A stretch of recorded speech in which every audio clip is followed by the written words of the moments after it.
pull your energy in. You're allowing the body to use whatever energy it pulls from you in whatever way it wants to. So we'll start here at the crown chakra, which is right at the crown of the head. So holding your two hands there, you can move your feet till they're about shoulder width apart, which means that the energy will be flowing through your body in the easiest way. There's not going to be any restriction there. You also want the person's hands to be straight at their side, because you want the energy to be moving in a free and unrestricted manner through their body.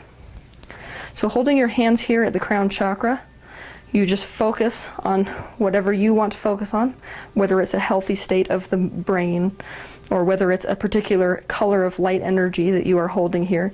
A lot of people like to use the color of the actual chakras. So when we're working with the crown chakra, we're working with the color violet.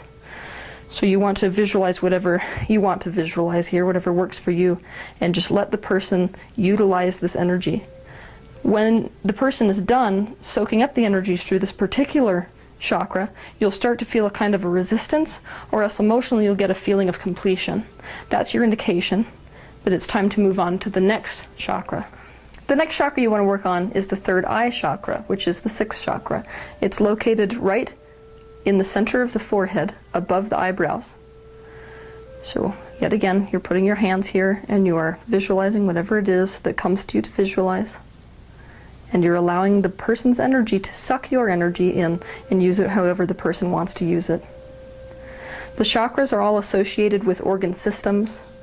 And so if a person has a deficiency in the particular organ system that's associated with this chakra, it's most likely that they're going to utilize a lot more energy in this one versus another one. So some of these times when you're putting energy into a chakra, you'll stay there for only 3 minutes and it will be done, or even 1 minute it will be done. Others you can be at for half an hour, 45 minutes, even an hour sometimes. The next chakra you want to work on is the throat chakra. It's right at the base of the throat where the collarbones meet. There's an indentation.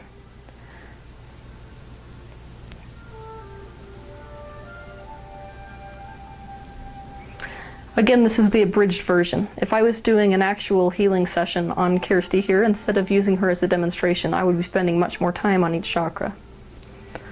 The next chakra you want to work on is the heart chakra. It is on the chest, above the breast.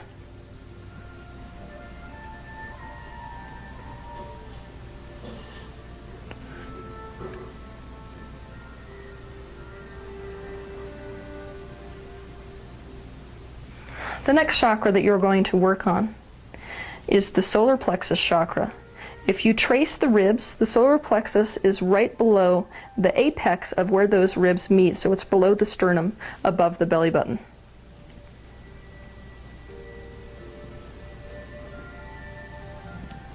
The next chakra is the sacral chakra. This is the one that's associated with sexuality. It is above the pubic bone and below the belly button.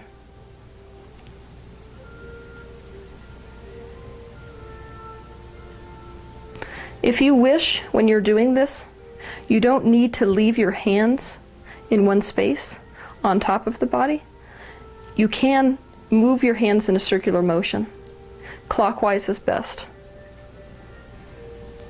Depending on who you're healing, you could either, when you're doing this process, also have your hands above the chakra, or you can place them directly against the skin. It depends whether you want to do hands-on or hands-off healing. The next chakra you're going to work on is your root chakra. The root chakra is actually located around your perineum area, so obviously you're not going to get in there when you're doing an energy session. So instead what you want to do is hold your hands right above the base of their pubic bone, like this. And you want to visualize that energy being sucked in between their legs and up through their body. Another good way to work on this is to come down more, and you can hold your hands like this.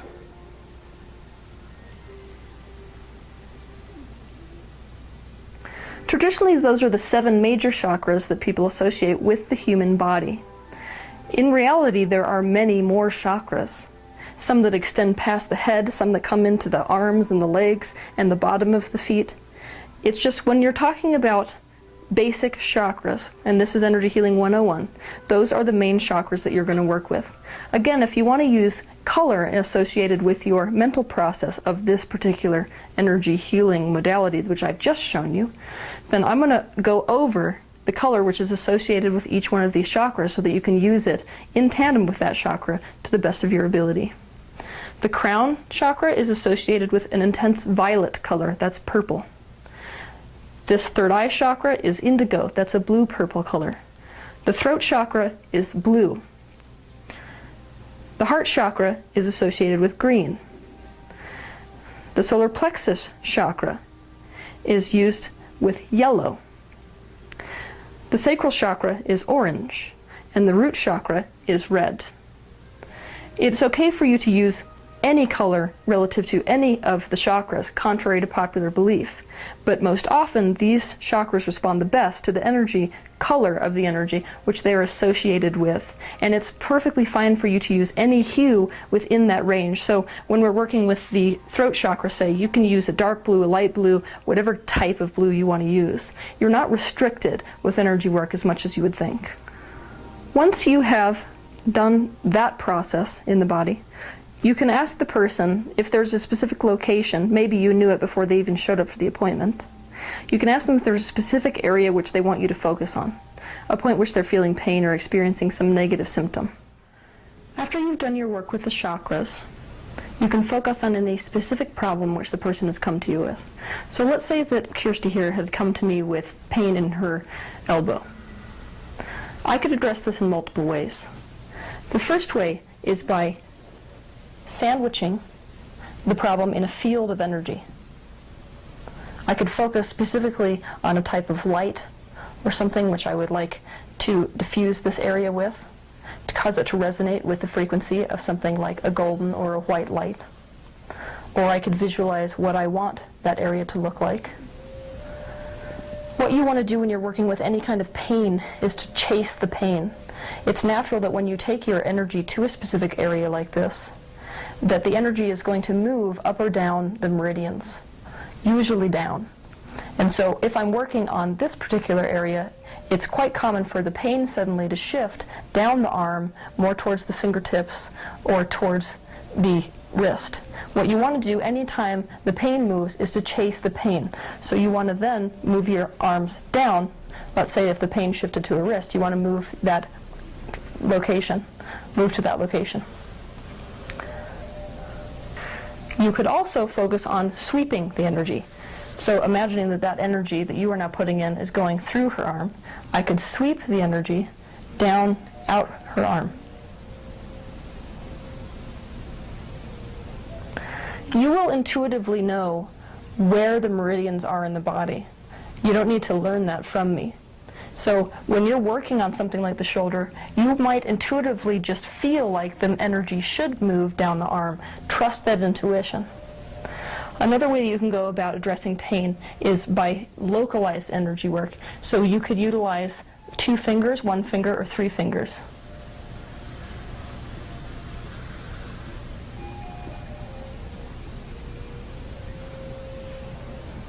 You always want to keep an open dialogue with the person that you're working on.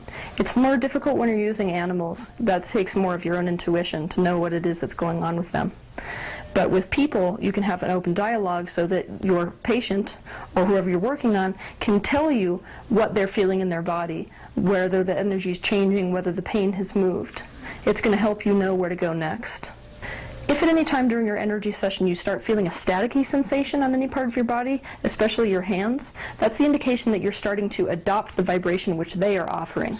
That is not a positive sensation. And so you want to either run energy, specifically visualizing running it out your hands, kind of like water flushing through that energy which is coagulated, or you want to go and wash your hands in cold water again and come back to the energy healing session. You can, if you wish, visualize pulling all of the negative energy out of the body before you begin doing any of this process which I've just taught you, of filling the body up with a positive high vibrational energy. That works for some people. Or you could visualize on introducing that high vibrational energy and the fact that that will inevitably flush the negative energy out the meridians. As far as basic healing is concerned, There are 3 mental techniques involving color which seem to work the best. The first is to visualize a white or a gold energy. You can put whatever area of body needs focus in a field of that energy and understand that the body is going to entrain with that frequency and not be a match to the negative symptom anymore. The next super beneficial healing technique is called the violet flame.